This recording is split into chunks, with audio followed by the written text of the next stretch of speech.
केंद्र finance commission कहले एभली अपारग सरकार को पैसा दबुनी। तेणु एठी आपण आउ गोटे कथा मन रखु एठी मार्च 26 ये जो आर्थिक वर्ष सरला 30 मार्च रे लास्ट दिन 1500 कोटी टंका पठेले पंचायत मान को आमर 6794 पंचायत 1500 कोटी पठेले केते बेले ना जो दिन आर्थिक वर्ष पूर्ण हम ताल चिंता कर खर्च एम केमती कर एवं 2024-25 रे केंद्र सरकार 20% अर्थ कमेकी देले जेतिक आमको दबा कथा ताटू 20% कमेकी देले 2024-25 रे 2025-26 रे मध्ये 20% कमेकी देले अर्थात केंद्र सरकार मध्ये अनुदान को दौ नाहंती ओडिशा को भल पाइकी दौ नाहंती ना तांकर जो सरकार अच्छी अत्यधिक एते भल पाउछंदी जे आंको दबु नहीं ये काले एपट सेपट करी खर्च करदे केंद्र सरकार आंको प्रति विश्वास नहीं ना एमानकर दंभ दम नहीं जे केंद्र सरकार पैसा टाणी आनिबे एपट खर्च करिवे ये सबुतरे फेल्युअर। आउ गोटे सांघातिक तथ्य आपण मानक मेडी दबाकू चाहे आपण जानिबा दरकार सारा ओडिशावासी 2024-25 मसीह जो प्रधानमंत्री आवास योजना 5800 कोटी टंका दबा कथा केंद्र दब राज्य दब शेयर अच्छी केंद्र भाग हूँ 5800 कोटी टंका शून्य 24-25 मसीह शून्य गोटे विराट शून्य एवं 2025-26 मसीह 5800 कोटी दवा कथा शून्य एमाने जो पैसा किछि पाइछंदी सेटा हूँ बकेया पैसा 2024 मसीहा पूर्व जो पैसा आसला बाकी पड़ता ताकू देइछंदी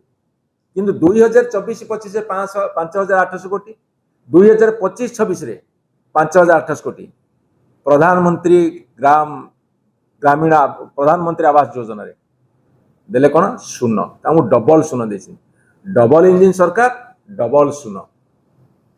नल चक्क गड़ियो केंदी शून्य लागले सिना चक्क गड़ियो डबल इंजिन सरकार डबल शून्य। एवं आउ गोटे तथ्य आपण देवी जल जीवन मिशन जो ड्रिंकिंग वाटर कथा से स्पेशल प्रेस कॉन्फ्रेंस करिया जाउछि सेथिरे मध्ये 6000 कोटी टंका दवा कथा 2024-25 रे देले शून्य जहाँ स्टेट शेयर से किसी खर्च कर 2025-26 रे मध्ये 6000 कोटी टंका दवा कथा शून्य पानी पीवा बाबद को खर्च करने को विधानसभा पड़ी उठी अनेक समय विरोधी दल दाबी कर सरकारी दल सभ्य मैंने दाबी कर केंद्र सरकार 2024-25 मसीह